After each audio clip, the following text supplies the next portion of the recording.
Okay, hi everybody, it's Sam. I know I said I would do this later, but I'm kind of caught up in the story and I want to know what happens next because it's been forever since I've read this.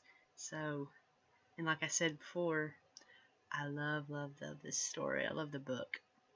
Don't ask me why, I don't know. It's a mixture of things. But I'll go ahead and read the Maggie Shayne Twilight Hunger, chapter 19. Chapter 19. Let me see. Oh, it was it was late morning, and Max had fallen asleep in her chair when the creaking of the bedroom door made her jerk herself awake. She twisted toward the door, half expecting to have a fight on her hands, but it was neither a dark vampire nor the scarred Frank Styles who walked quietly into the bedroom. It was Lou, and he was with a big sandy-haired man who stared at Max as if he couldn't quite believe his eyes. "Maxie, this is David Sumner," Lou said. He couldn't quite manage a whisper, but his voice came out softly all the same. Nodding, Max got to her feet, and only then did she realize she was still holding Morgan's hand. She gently let it go, placing it on the bed and giving her newfound sister one last lingering look before she turned back to the man. "Let's talk downstairs, can we? She's sleeping so soundly I'd hate to wake her." Lou nodded and started to leave, but Sumner didn't. He moved closer, leaned over Morgan, and looked at her, his eyes troubled. He touched her very gently, just laid his hand lightly on her face. She sighed deeply, but other than that, he didn't respond at all. Lowering his head, the man nodded, turned, and walked out of the bedroom. Max followed, closing the bedroom door behind her, and it was a good thing, because Sumner began asking questions almost immediately. What happened to her? Why does she look so pale? My God, her skin is as chilled as if she's been on ice overnight. And one question at a time, Mr. Sumner, Max cut in, holding a stop sign palm toward him and pressing her other hand to her head. I haven't even had my morning infusion of caffeine yet, and I didn't exactly get a lot of sleep last night. Sumner offered an apologetic nod. God, I can't get over the resemblance. Officer Malone, Lou, it's Lou, told me about you as soon as I got here, but I can't get over it. Max understood the reaction only too well. I've been looking at Morgan all night, and I still can't get over it either, she said. I didn't know I had a sister at all, much less a twin. Neither did I, Sumner admitted. They reached the kitchen, where Max smelled coffee brewing and made a beeline for it. She didn't see Lydia anywhere, and wondered where she had gone. The two men sat at the table, and she poured herself a coffee and joined them. "I'm sorry, I guess I'm still unclear on your relationship with Morgan. David, is it?" "Yes, David. I'm, well, an honorary uncle. I've known Morgan ever since she was a year old. If they'd been religious types, I suppose I would have been named Morgan's godfather, but that was never formalized. When they died, well, I was all she had." "You had produced her vampire films?" Lou observed, picking up a cooling, half-empty cup of coffee and sipping its contents. "Yeah, well, I tell you, I didn't expect them to be as good as they were.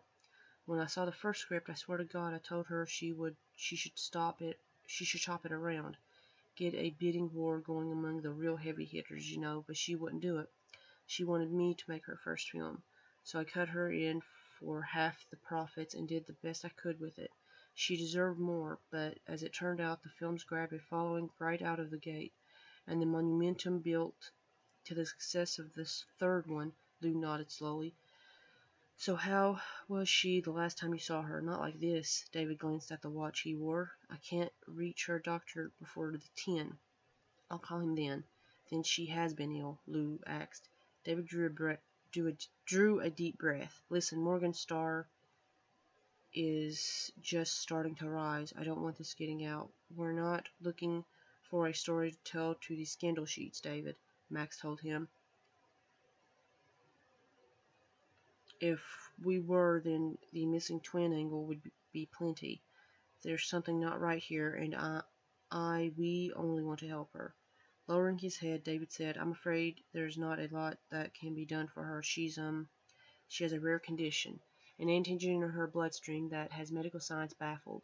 No one seems to know why, but individuals who have this antigen in common begin to weaken and fade in their mid to late 20s, and rarely live beyond their early 30s. What are you saying? Max whispered, meeting his eyes. That I'm sorry. I know this must come as a shock. David sighed, lowered his head, and pinched the bridges of his nose. She's known about this since she was a teenager. He went on without looking up. Hell, it's what made her so driven, and why she was so determined to get a screenplay produced right away. At such a young age, she knew she didn't have a lot of time. Max sat there staring at him. Her eyes were burning, her mind spinning. That's wrong. That can't be true. Max, Lou began. That's not it, Lou. She shot a look at David Sumner. You're telling me she's dying? We didn't expect it to get this much worse this soon, but oh God, Lou muttered. Max just sat there getting angrier and angrier. Finally, she pounded a fist on the table. This doesn't make any sense whatsoever. Look, I don't know what else might be wrong with her, but the reason she's in the state she is now is because she was attacked by a vampire last night. David Sumner was silent, just looking at her, then at her again. That's not very funny. I saw the marks on her throat. I looked while I was sitting up with her, and she was asleep, and when she woke up, I called her on it, and she admitted it to me. She was speaking too rapidly now, and she could see that she was scaring the crap out of Sumner. Dante is real, she admitted it, although she insists he's no threat to her. Sumner got slowly to his feet, looking nervous. Maybe now that I'm here, you two should move along. I'm really grateful for your help, but now he thinks we're crackpots, Maxie. Sheesh, you were here of being subtle? She shot Lou a look. You brought the CD, didn't you? I brought it. Well, show him. Just freaking show him. Nodding, Lou got up as if his limbs ached. They probably did from that chase the night before. He glanced at David Sumner. Give me a half an hour of your time, Sumner. If you still think we're a pair of lunatics when I finish, we'll leave. No fuss, no muss, okay? Sumner licked his lips, looking from one of them to the other. I suppose so. Good. Is there a computer around this place? In the study, but Morgan keeps it locked. She hates anyone going in there. The words made Maxine's antenna quiver. I have a laptop in the car, the big man added. Then let's go get it. Lou glanced back at Max. Lou glanced back at Max. You better go take a nap, huh? You didn't sleep at all night. The bed in your room was still made up this morning. She nodded, her eyes heavy. Maybe I'll do that, she said. Where's Lydia anyway? Went out first thing. Into town for supplies. She said she'll be back.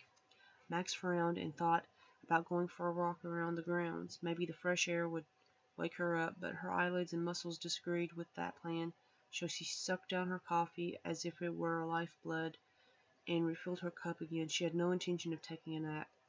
Morgan was weak, groggy when she woke, and there was an empty, hollow feeling echoing from somewhere deep in her center, a yearning for Dante. It was beyond simple desire. It was beyond human love. It was an ache, a desperate, endless need, the so deep hunger of a woman on the brink of death by starvation. Clenching her teeth against the emptiness, she got up, took note of the daylight still flooding in through the thin curtains on the French doors, and silently cursed it. Even if Dante had survived, God please, he wouldn't be able to come to her, not now, not in daylight. She dragged herself tiredly into the bathroom, wanting a fast shower, knowing she lacked the energy to take one. There was no hopping in, scrubbing down, rinsing off, and hopping out. No, but she did manage to crank on the taps and peel off her clothes. She stood there, the spray in her hands, braced on the shower wall, and her head hanging down. She couldn't get through the day like this. Jesus, she knew what she needed. She needed Dante. She needed him inside her, his fire-burning life through her veins. He had taken too much from her, not to hurt her. God, she knew that. He was going to do what she asked, make her what he was, drain her and then refill her with his own life. Styles' interruption had cost her dearly. Some sense that was very much like hearing a sharp noise, but not quite, made her lift her head and listen. Was someone in the house? God, those strangers from last night. Were they still here? She had to admit to a softness toward the woman who claimed to be her sister, but anyone who meant Dante harm was her enemy. She would protect him no matter what, no matter who she had to fight. Reaching for a towel, she stepped out of the shower, feeling cleaner but no stronger, and only a little more awake. She paused to look into the full-length mirror at her body, dropping the towel to the floor, and wondering how Dante could want her as she was, skinny, weak, pale. Lifting her chin, she looked at the place on her throat where he had pierced her. Her body tingled all over the memory of the sensation that had rushed through her then. The ultimate possession, she had been completely his and relishing it. Then she narrowed her eyes, her fingers danced over her skin of her neck. There were no marks, no punctures as she knew there had been the night before. Moving closer, she looked again, frowning. Very faint marks, barely pink against the white of her skin, betrayed the place where his incisors had been embedded on her flesh. The holes and the bruising around them were gone. The marks that remained, even they seemed to be fading before her eyes. It was real, she whispered. I know it was. She pulled on a robe, a different one, scarlet satin, hoping to draw energy from the color. She brushed her hair, although the act was exhausting, and finally she crept down the stairs to face the intruders. She had to convince them that she was all right and get rid of them. Otherwise, Dante would never be able to come to her again. At the bottom of the wide, curving staircase, Morgan paused, staring across the foyer to the open doors of her haven, her study, the place she had let no one invade. She thought of the floorboards beneath the rug and hidden space below where, for all she knew, Dante might have taken refuge last night. Her heart stuttered and anger pushed it into faster pace than before. She surged across the foyer into the study. Maxine stood there, looking beautiful and alive and healthy. She was staring at the drawings of Dante that lined the walls, not touching anything, not searching, just staring. These doors are kept locked for a reason, Morgan said, her voice low, her anger in check. Max jerked in surprise, her eyes wide as they met Morgan's. You're right, I'm sorry, I just couldn't help myself. She came forward, a hand going to Morgan's arm. You shouldn't be up. You're still so weak. I'm fine. She pulled her arm away, willed herself to stay angry, not to soften again toward the woman. This is my private study. I don't let anyone in here. So I was told. That's why I had to come in. She shrugged. Look, I know I invaded your privacy. I thought maybe I'd find something in here that might help me save your life. Morgan couldn't hold Max's eyes then, because the sincerity she saw in them touched her, though she didn't want it to. Nothing can do that. There's nothing. You have to have more time, Max said. You have to. Morgan, I just found you. Morgan turned her back and denied the bolt of pain across the words sent through her. I spent a lot of time wanting that to be true. It only leads to disappointment, Maxine. I don't want it again. I've accepted the facts, and she thought, but not the facts as her sister knew them. Morgan knew that living a normal life was no longer an option. She had thought accepting death was her only choice, but now she had another option, a new life of endless night. It might be possible if she could only last long enough to make it happen. Max was silent for a long moment. Then she spoke again. Her voice was thick. These drawings, they're stunning. Morgan turned, managing to face her now that Max was attempting a lighter subject. Thank you. They're just my imaginations telling me what my characters look like. Max blinked. Come on, Morgan, we're past that. You admitted last night that he was real. Don't you remember when I saw the marks passing? An innocent expression on her face. Morgan lifted her chin, let her hair fall back, and parted the collars of her robe. What marks? Max frowned, moving closer and inspecting her neck. But they were there. You're covering them up. She reached out and dragged her forefinger across the place where the marks had been. But when she looked, Morgan knew she saw no traces of makeup. I don't understand. You don't need to. Morgan, if this vampire is feeding on you, then whatever time you have left will be even less. Don't you see that? David said the last time he saw you, you were... David? Morgan flinched. David, don't you remember I told you last night he was coming? Morgan frowned, trying to sort out the confused muddle of her mind. He's here, Max said, in the small parlor off the living room with Lou. Morgan started out of the study, then turned to take Maxine's hand and tug her along. How did you get into the study? She asked. Sheepishly, Max tugged a key from her jeans pocket. It was on your nightstand. A lucky guess. Taking the key, Morgan turned to close the lock and locked the study doors. Clutching the key in her palm, she moved slowly across the parquet to the small parlor, wondering what was going on between Lou, the policeman, and her beloved David. When she walked in, the two men were huddled over David's familiar laptop, and they both looked up. "David," she said, forcing a smile. "Oh, baby," he surged to his feet, wrapped her in a warm bear hug. "Honey, how are you? You looked so bad when I arrived that David, I need to talk to you alone." She turned to "Maxine, please." "Sure, we're not the Costello type, Morgan. We only want what's best for you."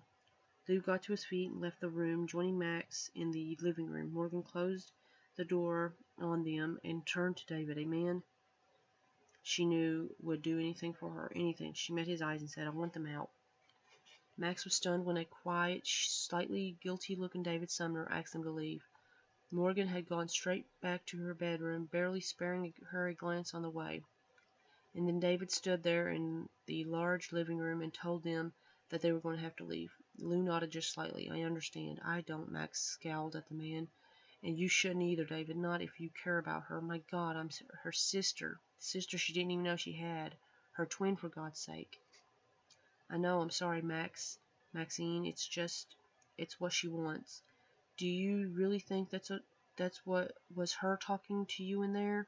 "It wasn't," Max insisted. "It was him, the vampire. He's got her under some kind of—" "Max, come on," Lou cut her off gently. "I'm on your side, and even to me that sounds over the top." "You think so?" David touched her shoulder, so she switched from glaring at Lou to glaring at him. "I have to admit," David said, "the evidence you two have is, well, it's compelling. I'm not saying I believe it, but I can see where you might. But Morgan is extremely agitated and totally unlike herself." "Gee, I wonder why," Max muttered. "I just think, even given her condition, it would be better if we humor her in this, at least until we can get to the bottom of what's going on here." Max stopped frowning and slowly lifted her brows. "It sounds like you don't really want us to leave." "Frankly, I don't." He pushed a hand through his hair and paced from them before turning back. "I know phonies when I see them, and you people are the real deal. I know that. It's just that she's so damn sick, and she's out of it right now. I don't know if I can handle whatever is happening to her on my own." "And yet you're throwing us out." "Out of the house, yet. Yes, but I'd like you to stay in town for a couple of days. Can you do that?" He held up a hand when Max would have replied. "I'll pay whatever you want for your time, and I'll put you up in town. There are some accommodations that are really quite pleasant." Max felt a hint of relief. "I'll take you up on the room, but not on the—" "She'll take you up on all of it," Lou cut in. She's my sister," Max said. "She's rich. You're getting by. I'm retiring, and Lydia's scraping." Then he frowned. "Where the hell is Lydia, anyway? She hasn't come back yet." "We'll have to find her before we leave," Max said, a hint of worry gnawing on her belly. Then she turned her attention back to David. "You're going to have to watch her closely, especially at night. We could come over, you know, stake the place out, keep our distance." Drawing a breath, David cast a nervous glance toward the stairs. "It seems wrong spying on her, and yet I'm worried." Sighing, he said, "I don't want to betray her. I'll watch her closely, maybe even get her doctor to prescribe something when she sees him this afternoon. A sedative, something to help her sleep through the night." Max wanted to argue. Lou stopped her. "We'll go. Just be sure you call us." I was trying to see how far I got. "Sure, you call us if you need to, and we can't stay up here indefinitely either." Max drew a breath, shaking her head. "I don't like this." "I don't either, to be honest," David said.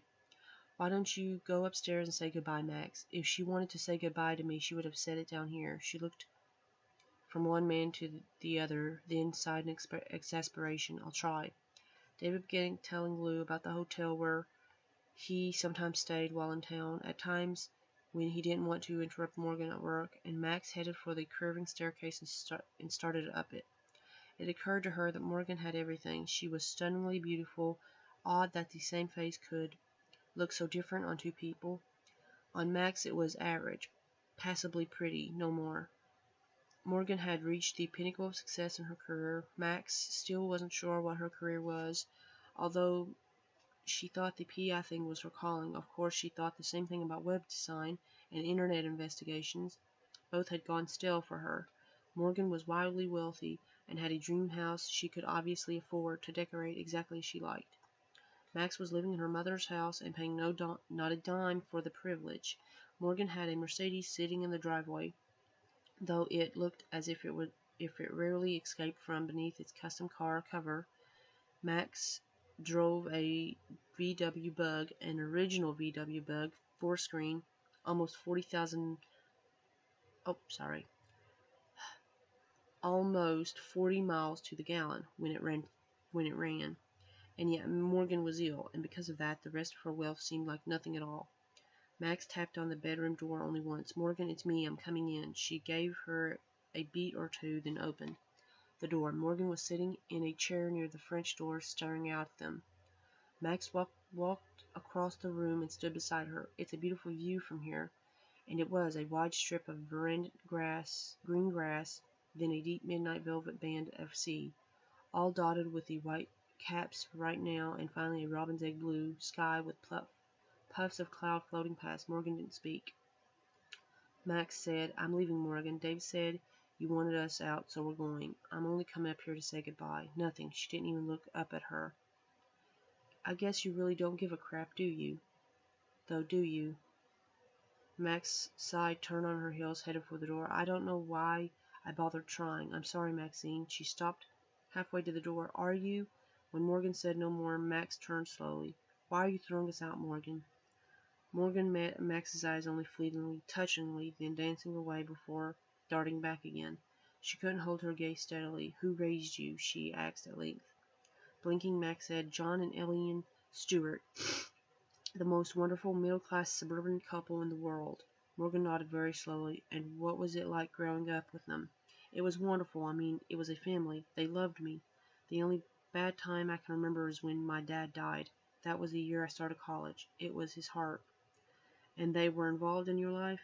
"Mom was on every committee at school, chaperoned field trips and sometimes school dances. Dad never missed a ball game or school play." She almost smiled. "Yeah, they were involved. I always knew I was adopted. It was a non-issue. We loved each other." "I love my parents too," Morgan said very slowly, choosing her words carefully, and as if it were an effort, "but I'm still not sure why they adopted me. They didn't have time for me. It was almost as if I was an accessory they purchased to go with their image. I had nannies and tutors, instructors, and a driver, and I had David. But my parents were uninvolved, took trips without me, tried to make up for it by showering me in money, expensive gifts, cars, clothes. I had my own credit card before I was 14. "I'm sorry you had it so rough," Max said. "Are you being sarcastic?" "Surprisingly, no. I mean it. I feel sorry for you. I don't want your sympathy. I'm just trying to explain to you why it is that the word family doesn't have the same connections for me that it does for you. Maybe not. I would think someone who's never had a real family would need one even more, but I guess I'm wrong." "The timing is bad," Morgan said. "I'm dying. There's really no point in us starting anything now. Now is the only time we may have." Closing her eyes, Morgan lowered her head. "Maybe I have some things I need to work through, and I need to work through them alone." "Well, you better work fast, Morgan, because if you think I'm going to stay away, you're wrong. I'll leave for now, but I'm not going far, and I will be back, and I'll keep coming back, no matter how many times you try to throw me out. Understand?" Morgan's head come up slowly, a frown between her brows. No, you've never had anyone stick by you like that before, have you?" "Only David, and he only did because he felt sorry for me. I didn't have anyone else." "Maybe he stuck by you because he honestly gives a darn," Max said. "Kinda like me." She looked at her sister for a long moment, then with a sigh she turned and left the room. Lydia watched her two companions drive away. The troubled Morgan was still sitting in her bedroom window, staring pensively out at the sea. David Sumner urged from the house into the patio and back, took a seat in the lawn chair, and lit up a cigarette. Squaring her shoulders, Lydia turned from her vantage point near the shore and began the long walk across the rear lawn toward the Sumner was sitting. He looked up, spotting her coming, gave a welcoming wave as he got to his feet. "You must be Lydia," he called. She nodded, kept walking. "I'm David, I know. Maxine and Lou have gone to a hotel in town."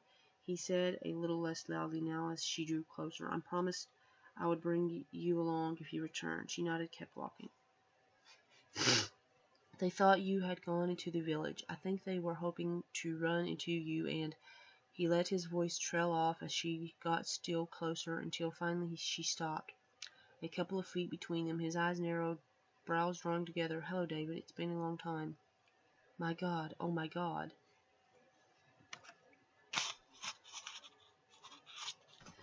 Okay, that's the end of that chapter. And see, I knew it. If I would have read that on the other video, it would have been like 46 minutes, and there was no way that I could do that. Because right now it's like 25 minutes. So, now you understand why I didn't read it. So, thanks for watching, everybody. Bye.